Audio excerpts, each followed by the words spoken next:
Ada banyak orang Kristen tidak siap untuk mengikuti Tuhan.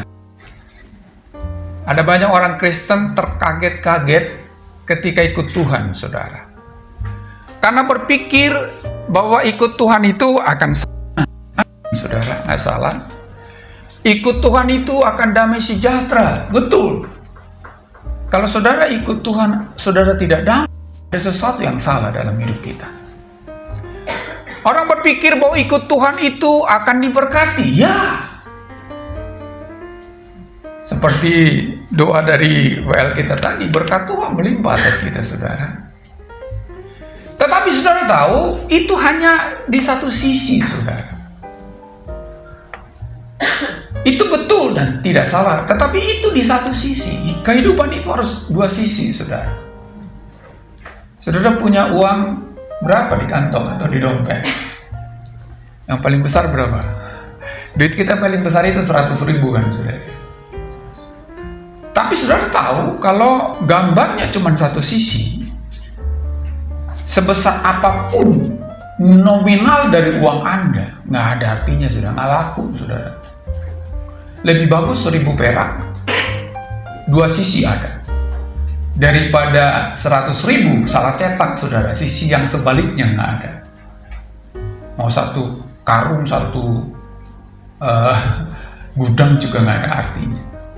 Demikian juga dalam kekristenan, saudara. Ikut Tuhan senang, ikut Tuhan damai, ikut Tuhan diberkati. Tetapi jangan fokus hanya di situ. Anda akan bermasalah kalau Anda hanya fokus di situ. Ada sisi yang lain juga, saudara. Bahwa ikut Tuhan itu akan ada masalah, saudara. Akan ada pergumulan, ada persoalan, ada derita, ada yang mata, saudara. Makanya tidak salah Yesus berkata, ikutlah aku, katanya. Tapi ikut aku, ingat ya, ada salib, gitu kan, saudara. Kalau Anda menyediakan salib, berarti Anda menyediakan keselamatan, saudara. Karena Kristus tersalib. Saudara yang dikasihi dalam Tuhan Yesus Kristus, kalau kita baca perikop yang kita barusan baca itu, saudara, itulah sisi-sisi kehidupan dalam beriman kepada Tuhan. Bahwa ikut Tuhan itu ada mujizat, betul, saudara. Kita lihat nanti, ada mujizatnya, ada keajaibannya. Tetapi ternyata ikut Tuhan itu juga ada masalah. Saudara tahu ketika hujan, nggak mungkin hanya orang yang tidak percaya Yesus yang kehujanan, saudara. Kecuali anomali. Hidup itu kan nggak selamanya anomali, saudara. Ada orang berkata, dipuji Tuhan, haleluya, oh gitu kan. Di komplek rumah saya ada kebakaran. Tahu nggak Bapak Ibu? Hanya rumah saya yang tidak terbakar. Aneh itu, saudara. Aneh, anomali itu. Aneh. Dan itu tidak akan setiap hari ada seperti itu, saudara. Tetapi kalau suatu saat di komplek rumah kita kebakaran, termasuk rumah kita kebakaran, jangan bilang, Tuhan di mana engkau? Loh, Tuhan masih tetap di singgasananya, saudara. Tuhan tetap di tahtanya. Bukan berarti ketika kita turut mengalami persoalan itu lalu jadi masalah. Saudaraku, ada sebuah pernyataan, saudara, mudah-mudahan saudara bingung ini. Ya, masalah bukan menjadi masalah kecuali kalau Anda buat menjadi masalah. Jadi masalahnya bukan di masalah, saudara. Anda melihat masalah. Bingung nggak? Kalau bingung, pegangan. Sekali lagi, saudara, masalah bukan menjadi masalah kecuali kalau Anda buat menjadi masalah. Jadi masalahnya bukan di masalah, tetapi di sudut pandang Anda melihat masalah. Sakit masalah nggak?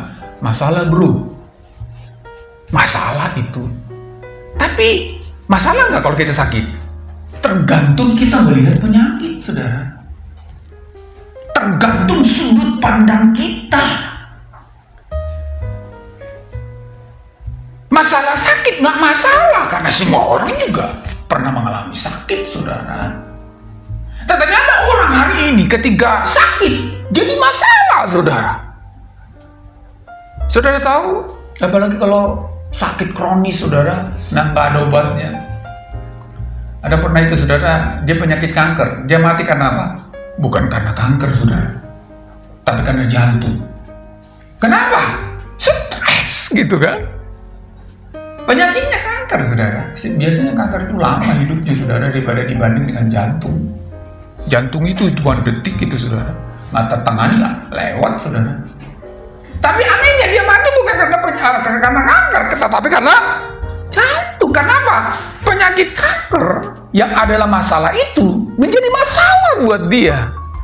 Tetapi ada orang, saudara, disakit kanker juga nggak masalah, karena memang itu masalah. Mudah-mudahan paham maksud saya. Kita masih di sini ya. Halo, amin. Amin ya. Jadi tergantung kita melihat masalah, saudara, bukan tergantung masalahnya. Habis Pak, berat. Iya. Apa cuma kita yang mengalami pergumulan berat? Makanya dibilang dalam Alkitab, saudara, pencobaan-pencobaan yang kamu alami itu pencobaan biasa. Lalu kita mungkin berkata, oh, Bapak ini ngomongnya enak aja, coba di titik di mana aku berdiri. Bukan soal apakah itu ringan atau berat dalam artian seperti itu kiloan, bukan. Biasa di sana bukan soal, oh saya 100 kilo, berat. Tetapi kenapa dibilang apa itu tadi? Pencobaan biasa. Kenapa biasa, saudara? Karena semua orang mengalaminya. Menjadi biasa kan? Kenapa barang antik itu disebut antik? Karena jarang ketemunya, saudara. Barang itu dulunya antik menjadi tidak antik kalau sudah banyak, saudara. Tapi kenapa disebut antik? Jarang ketemunya. Jadi kenapa dibilang biasa? Banyak orang mengalaminya. Bukan cuma kita yang sakit, orang lain juga sakit. Bukan hanya kita yang bergumul, orang lain juga bergumul. Nah, masalahnya sudut pandang kita lah yang menentukan. Apapun masalahnya. Jadi kalau kita mau menang atas masalah, saudara, kalau kita mau menang atas pergumulan, tidak ditentukan oleh masalahnya. Oh, masalah Bapak ringan, makanya Bapak menang. Enggak, saudara. Bukankah batu kerikil menjatuhkan orang? Bukan batu besar, saudara. Jadi bukan di masalahnya, di sudut pandang kita melihat masalah, di respons kita, saudara. Tidak tergantung siapa kita. Oh, karena Bapak pendeta jadi bisa mengatasi masalah. Belum tentu. Saya sudah kasih tahu kemarin, saudara, di DPP. Kalau nggak salah di Kupang itu ada pendeta tabok jemaatnya di ibadah, saudara. Tabok itu apa ya? Pukul jemaatnya di ibadah. Mungkin mengesalkan itu jemaat. Tapi dipukul itu pendeta, saudara. Ketika dia mengalami masalah di jemaat, masalah jemaat, jadi masalah buat dia. Sudut pandangnya melihat masalah jemaat itu ya pukul, saudara. Jadi bukan tergantung siapa kita, tetapi tergantung dari sudut pandang kita, saudara. Nah, mari perhatikan supaya kita menang. Sampai di seberang dibuat sebuah perumpamaan, bukan perumpamaan, peristiwa, di mana para murid diajak Tuhan untuk berlayar, saudara. Mari perhatikan, saudara, masih ayat yang ke-35. Mari perhatikan 35. Pada hari itu, waktu hari sudah petang, Yesus berkata kepada mereka, marilah kita bertolak ke seberang. Coba lihat konteksnya, saudara. Pada hari itu, sore hari. Kalau baca di ayat sebelumnya sebagai konteks di atas, saudara, mereka sudah sibuk seharian melayani Tuhan. Melayani orang banyak. Sampai bentuk diri mereka sendiri nggak ada waktu, saudara. Sampai suatu saat ada Nats berkata, makan pun tidak ada waktu, sudah saking sibuknya. Dan sudah sore. Harusnya Harusnya waktu untuk istirahat kan saudara. Waktu untuk ngasoh. Udah capek. Sementara orang banyak sudah pulang. Waktu untuk diri sendiri. Tapi Yesus berkata, mari kita bertolak ke seberang. Saudara, karena nanti khotbah saya 2 minggu akan datang barangkali. Di seberang sana ada seseorang yang sedang menanti mereka dan tidak akan mungkin bisa menunda-nunda waktu itu. Walaupun memang bisa saja murid-murid, sebenarnya kita ada pelayanan di depan, di seberang sana. Tapi udah sore, kita juga udah capek. Istirahat dulu ya, besok kita lanjutkan. Bisa saja kan? Tapi Tuhan berkata, mari kita bertolak ke seberang. Tidak menunda-nunda waktu, saudara. Itu yang pertama, konteks. Yang kedua, saudara, Yesus kan Tuhan. Tahu apa yang akan terjadi di perjalanan pelayanan itu.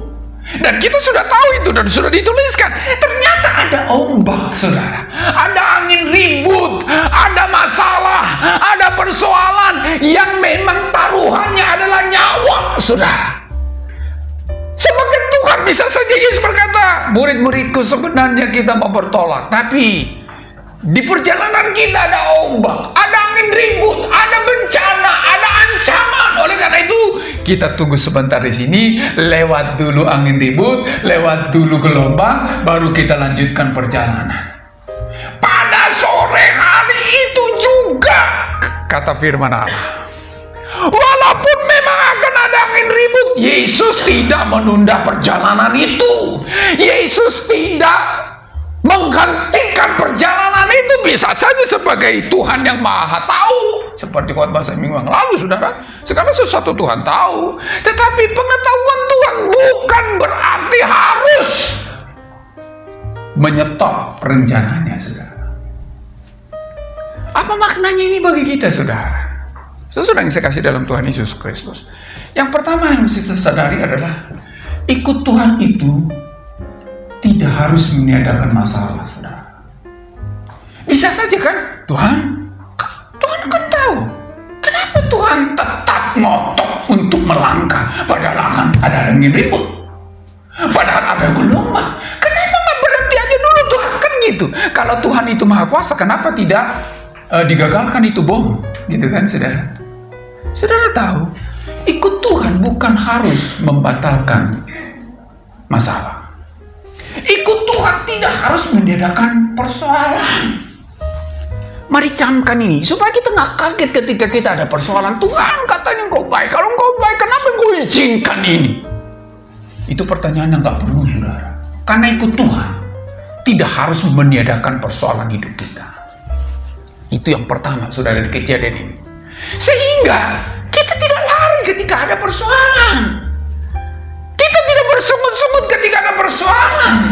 Kita tidak mengeluh ketika kita ada masalah seperti para orang Israel. Ketika Allah melakukan 10 tulah di Mesir, mereka luar biasa sukacitanya. Tetapi ketika tidak ada air, mereka bersungut-sungut kepada Tuhan. Dan kadang-kadang kita seperti itu, saudara. Kita bersaksi di mimbar ini ketika Tuhan tolong kita, tetapi kita ngumpet ketika Tuhan izinkan kita ada masalah. Jadi kalau menang atas pergumulan, saudara, sadari yang pertama, ikut Tuhan bukan meniadakan masalah. Ikut Tuhan bukan berarti tidak putus pacar, saudara. Ada banyak orang yang putus pacar minum baygon, saudara. Salah, keliru. Masalah nggak diputus pacar? Ada yang pacaran nggak di sini? Masalah nggak diputus pacar? Masalah. Tapi nggak masalah diputus. Karena ada Joni yang lain, saudara. Nggak ada namanya Joni di sini ya, nggak ada ya. Setahu saya nggak ada namanya Joni di sini. Diputus pacar itu masalah, ditinggal orang itu masalah, saudara. Tapi nggak masalah ditinggal, nggak masalah diputus.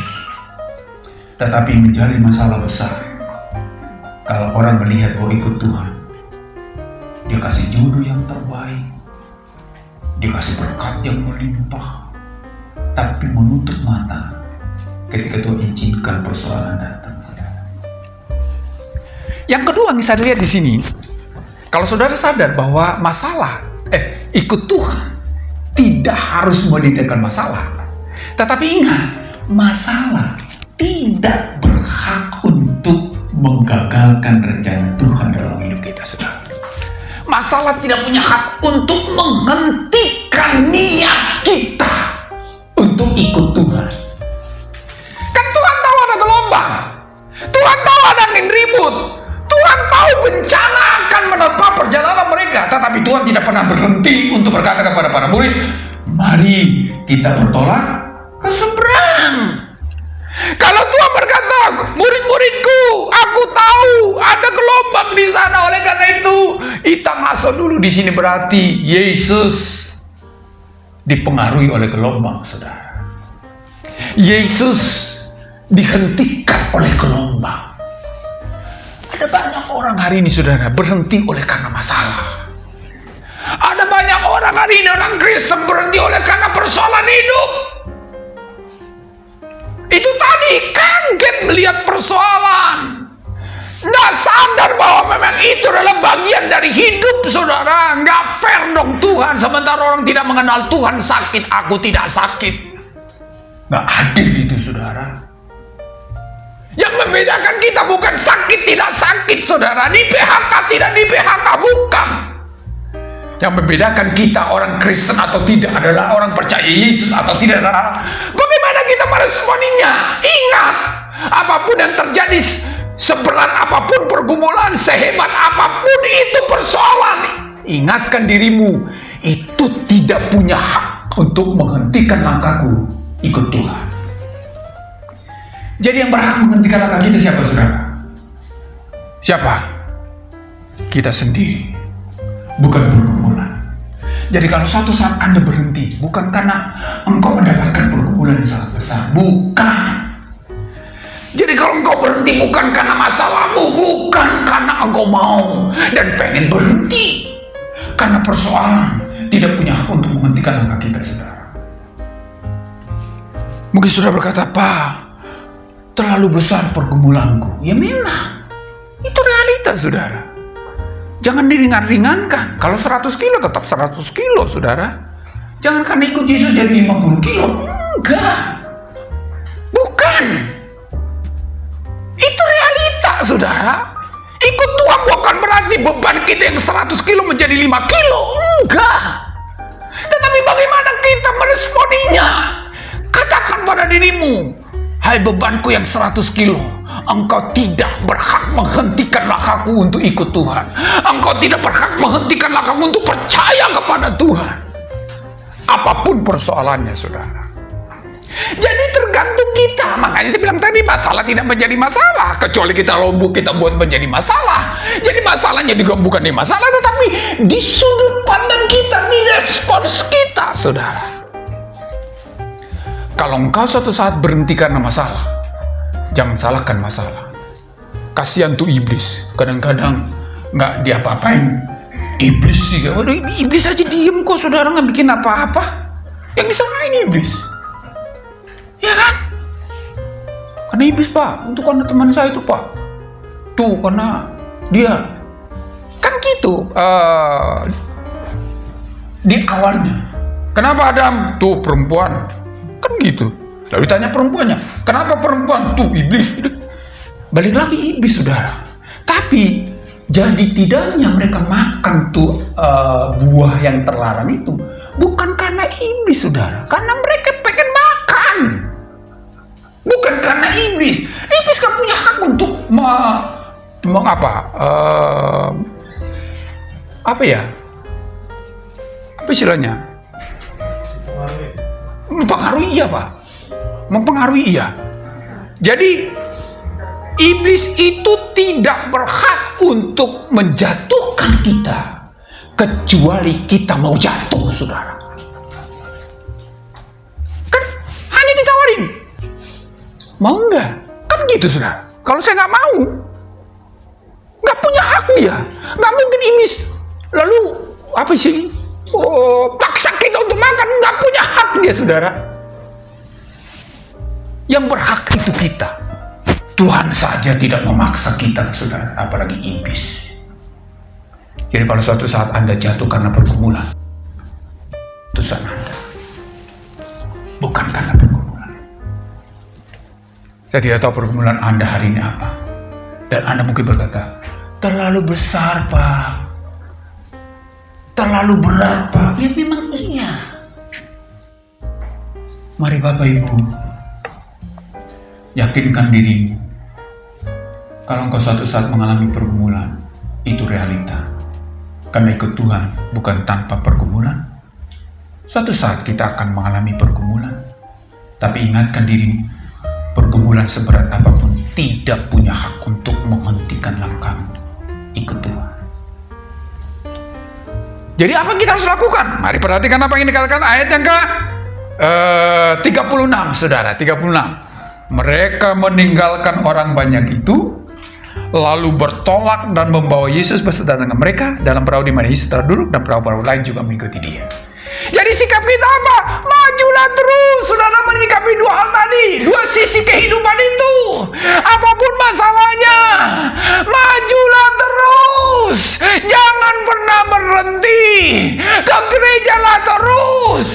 Jangan di rumah. Baca Alkitablah terus. Jangan lipat itu Alkitabmu karena masalah.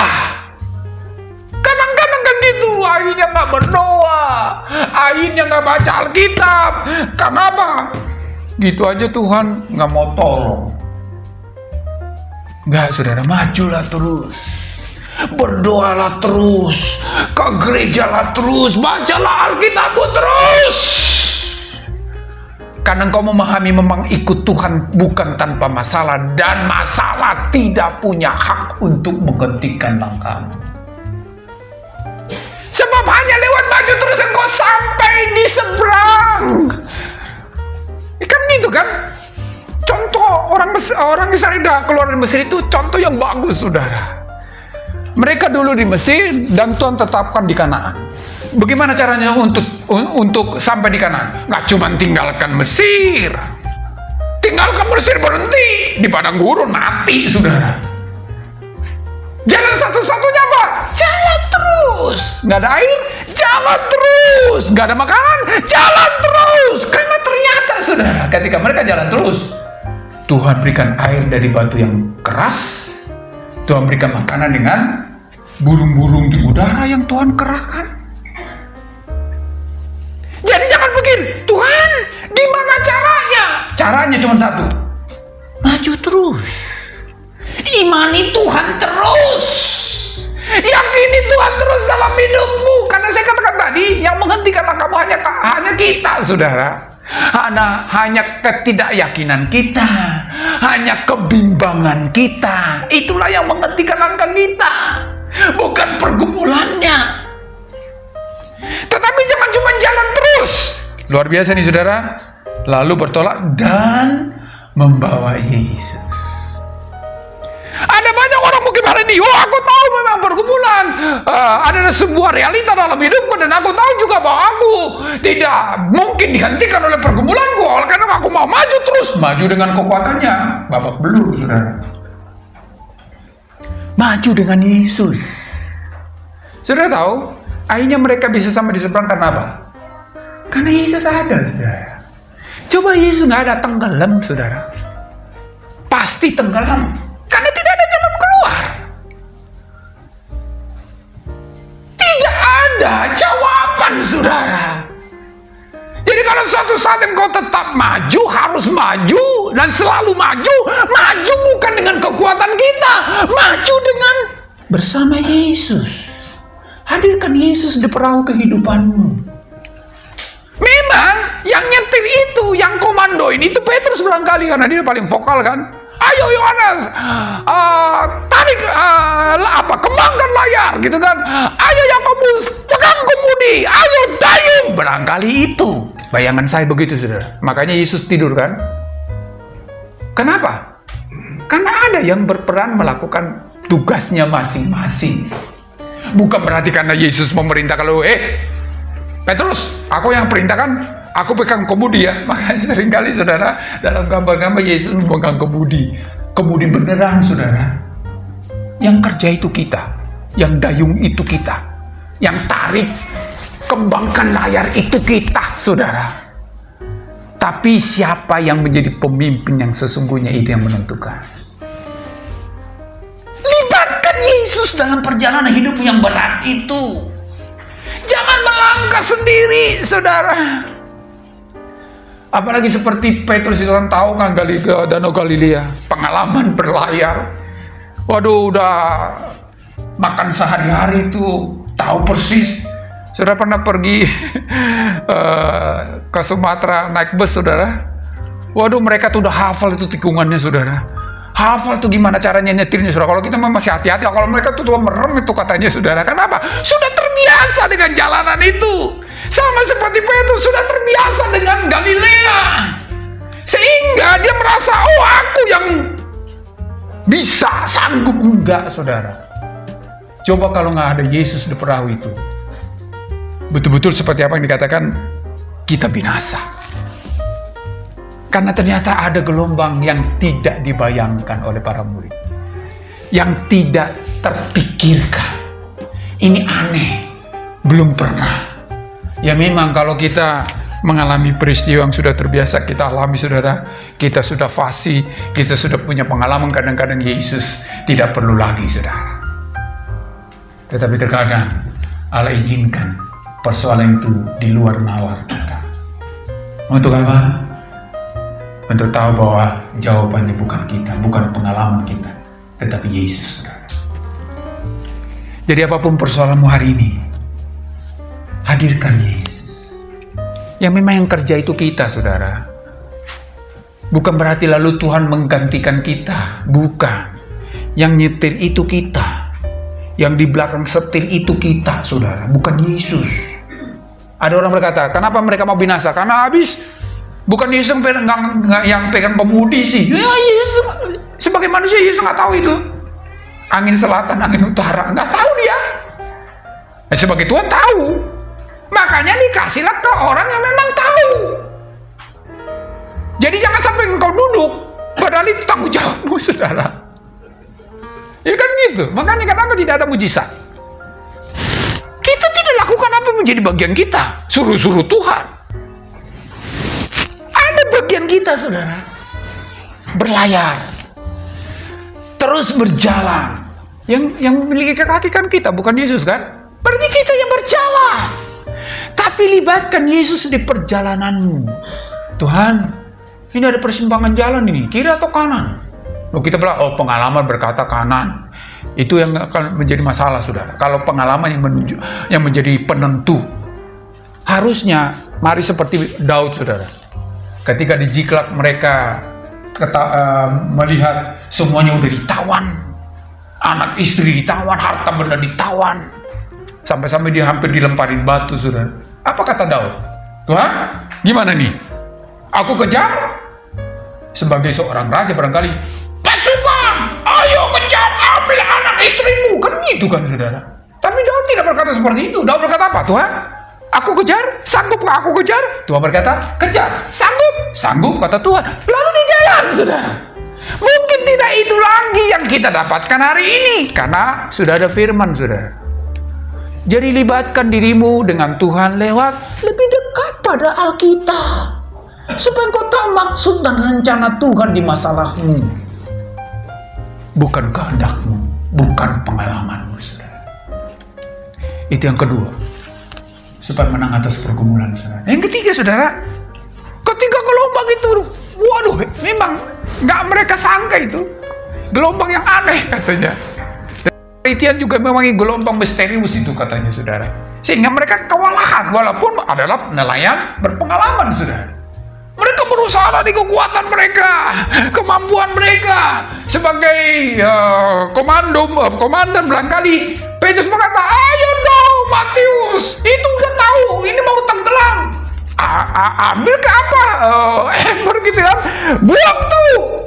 Saudara, ketika mereka tahu mereka nggak sanggup, baru datang kepada Tuhan. Guru, kok tidur sih? kita binasa ini? Yang salah siapa? Yang disalahkan siapa? Mari perhatikan saudara, kita seringkali seperti itu. Yang salah siapa? Yang disalahkan siapa? Mereka nyalain Tuhan. Guru. Kok bisa tidur? Ini udah mau kiamat, masih bisa ngorok gitu kan? Nyalain Tuhan itu. Saudara, kenapa mereka salahin Tuhan? Karena mereka melakukan dengan kekuatan mereka. Tuhan hanya ada di perang, tetapi tidak berperanan penting. Makanya saya katakan tadi saudara, Yesus yang adalah Tuhan itu tidak pernah memaksa saudara. Kadang-kadang makanya umpamakan Yesus seringkali diundang sebagai tamu saudara. Kalau tamu gimana? Ya kurang aja dong kalau sampai ke dapur, lalu menyalahin kompor kan. Ada tamu saudara seperti itu, kecuali kalau keluarga kan. Tamu sih dia tapi keluarga gitu kan. Silakan masuk. Mendadak dia ke dapur saudara, nyalain kompor. Pasti kita usir itu saudara, mau bakar rumah atau apa ini. Ya kan gitu kan. Tapi seringkali kita seperti itu. Biasanya bertamu itu apa? Silakan duduk di sofa yang paling empuk. Tunggu ya, aku mau siapin minum. Rasanya kita melayani Tuhan, saudara.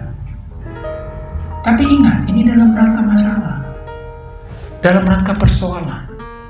Kalau engkau hadirkan Tuhan, izinkan dia berbuat sesuatu. Ternyata mereka tidak lakukan itu, saudara. Buktinya apa? Guru. Aku gak peduli kita binasa. Kan gitu. Guru, ayo dong terlibat juga dong. Dari tadi kek, harusnya kan gitu. Kenapa cuma ketika gelombang datang lalu engkau bangunkan saya? Tapi ingat saudara, secapek-capeknya Yesus, kalau kita libatkan dia tidak akan mungkin biarkan kita. Satu peristiwa yang lain yang mirip-mirip saudara. Sementara Yesus masih berdoa di atas gunung, katanya mereka disuruh berlayar lebih dulu. Di tengah perjalanan itu mereka diombang-ambing sampai berjam-jam katanya. Sementara Yesus berdoa. Dan Yesus tahu mereka kewalahan katanya. Apa yang lakukan Yesus? Dia tinggalkan doanya saudara. Dia berjalan di atas air. Lalu mendekati para murid. Jadi dia peduli saudara. Peduli. Nah persoalannya, kalau engkau menyadari Yesus peduli dalam pergumulanmu, maka mari katakan, lihat ayat yang ke-40 saudara. Lalu dia berkata kepada mereka, mengapa kamu begitu takut? Dia takut, kenapa? Dengan kemampuan sendiri saudara. Mengapa kamu tidak percaya? Memang pergumulan kan sangat menakutkan saudara. Tapi jangan sampai tidak percaya. Kalau engkau takut dan tidak percaya, binasa memang. Binasa.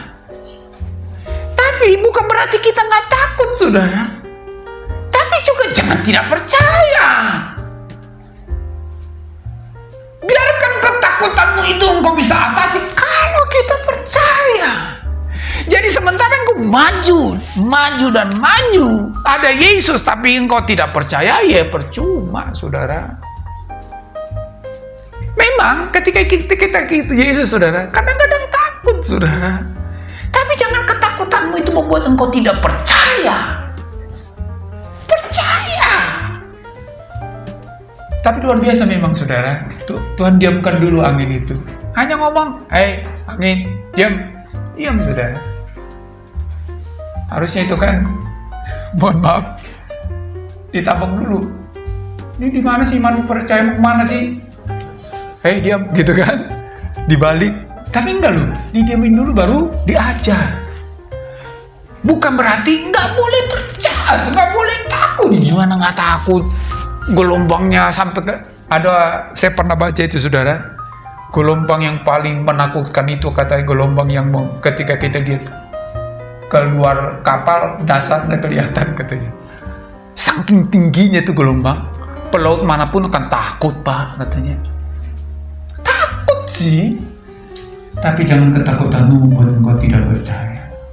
Kalau engkau tidak percaya, habis saudara, habis. Jadi yang ketiga yang perlu kita harus sadari adalah selain kita maju terus melibatkan Yesus, tetaplah percaya, saudara. Karena itu satu-satunya sandaran. Kalau engkau sudah kehilangan percaya, habis. Betul-betul masalah itu akan menenggelamkan kita. Tetapi kalau saudara baca pasal 5 ayat 1, lalu sampailah mereka di seberang danau, di daerah Gerasa. Lalu, artinya apa? Berlanjut, saudara. Hidup itu berlanjut dan sampai di tujuan. Karena itu kan rencana Tuhan itu. Mari kita bertolak ke seberang. Berarti seberanglah tujuannya. Di Gerasa lah tujuannya. Bukan di tengah danau, bukan. Tapi itu hanya bisa kalau sementara kita berlayar di danau itu, kita percaya bahwa bukan di danau akhir hidupku, tetapi di seberang danau. Ada banyak orang Kristen hari ini berhenti di tengah jalan atau tenggelam di perjalanan itu dan tidak sampai di seberang, saudara. Tetapi siapapun kita dan apapun pergumulan kita, saudara, kita akan sampai di seberang. Kita akan sampai di Gerasa, saudara. Kalau kita tetap maju terus dan percaya kepada Tuhan. Nggak peduli apapun yang terjadi, saudara. Saya tidak berkata ini gampang. Enggak, saudara. Saking tidak mudahnya, ada banyak orang ketinggalan, saudara. Ada banyak orang tenggelam. Tetapi seberat apapun pergumulan itu, kalau engkau meyakini Tuhan memerintahkan aku ke seberang, kan itu ayat yang ke-35 itu kan, 35, marilah kita bertolak ke seberang. Itu tujuan Yesus. Mari kita bertolak ke seberang. Sasaran Tuhan di seberang, bukan di tengah danau, saudara. Tapi kenapa seringkali kita berhenti di tengah danau? Itu tadi, kita kaget melihat angin gerombang dan angin ribut. Kita tidak mau berlayar terus hanya di tepian saja, dan kita tidak percaya kepada Tuhan. Saya tidak tahu apa menjadi pergumulan Bapak Ibu, tetapi apapun itu, yakinilah bahwa ikut Tuhan bukan tanpa pergumulan, tetapi pergumulan tidak berhak untuk menghentikan langkahmu ikut Tuhan.